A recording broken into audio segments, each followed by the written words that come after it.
GST, ಗೋಸ್ಟ್ಸ್ in trouble. ಇದು ನಮ್ಮ ಸೃಜನ್ ಲೋಕೇಶ್ ಅವರು ರಚಿಸಿ ನಿರ್ದೇಶಿಸುವ ಚಿತ್ರ. ಇದು ಪಕ್ಕಾ ಕಾಮಿಡಿ ಚಿತ್ರ.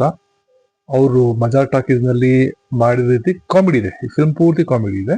ಸೊ ಎಲ್ಲಾ ವರ್ಗದವರು, ಲೈಕ್ ಚಿಕ್ಕ ಮಕ್ಕಳಿಂದ ದೊಡ್ಡವರವರೆಗೂ ಎಲ್ಲರೂ ಸೇರಿ ಫ್ಯಾಮಿಲಿ ಸಮೇತ ನೋಡುವಂತಹ ಚಿತ್ರ ಇದು. ಅಗೇನ್ ಇದು ಫಿಲ್ಮ್ದು ಸ್ಟೋರಿ ವೈಸ್ ಅಂತ ಏನು ದೊಡ್ಡದಾಗಿಲ್ಲ ಅಂದ್ರೂ, ಇವನು ಹೀರೋ ಹೆಸರು ಲಕ್ಕಿ. ಅವನ ಜೀವನದಲ್ಲಿ ಲಕ್ಕಿ ಇರೋದಿಲ್ಲ. ಅವ್ನು ಏನೇ ಕೆಲಸ ಮಾಡಕ್ ಹೋದ್ರು ಅವನಿಗೆ ಉಲ್ಟಾ ಹೊಡಿತಿರುತ್ತೆ.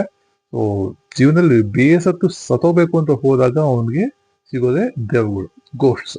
ಸೊ ಅವ್ರು ಒಬ್ಬೊಬ್ರದ್ದು ಒಂದೊಂದು ಕಥೆಗಳು, ಅದರಿಂದ ಏನೇನ್ ಆಗುತ್ತೆ, ಏನ್ ಮಾಡ್ತಾರೆ, ಹಾಗೂ ಚಿತ್ರ ಕ್ಲೈಮ್ಯಾಕ್ಸ್ ಅಲ್ಲಿ ಹೇಗಿರುತ್ತೆ. ಫಿಲ್ಮ್ ಪೂರ್ತಿ ಕಾಮಿಡಿ ಇದೆ and it is movie with a good message also.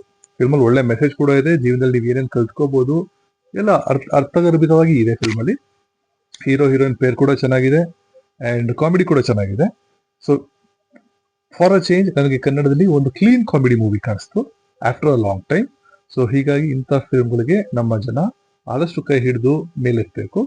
ನಮ್ಮ ಜನಗಳು ಈ ಚಿತ್ರವನ್ನು ಥಿಯೇಟರ್ಗೆ ಹೋಗಿ ನೋಡಿ ಮಾತ್ರ ಕೋರ್ಕೋತಾ ಈ ನನ್ನ ರಿವ್ಯೂನ ಮುಗಿಸ್ತೀನಿ. ನಮ್ಮ ಚಾನಲ್ಗೆ ಇನ್ನೂ ಸಬ್ಸ್ಕ್ರೈಬ್ ಆಗಿಲ್ಲ ಅಂದ್ರೆ ದಯವಿಟ್ಟು ಸಬ್ಸ್ಕ್ರೈಬ್ ಆಗಿ. Thank you. Have a great day.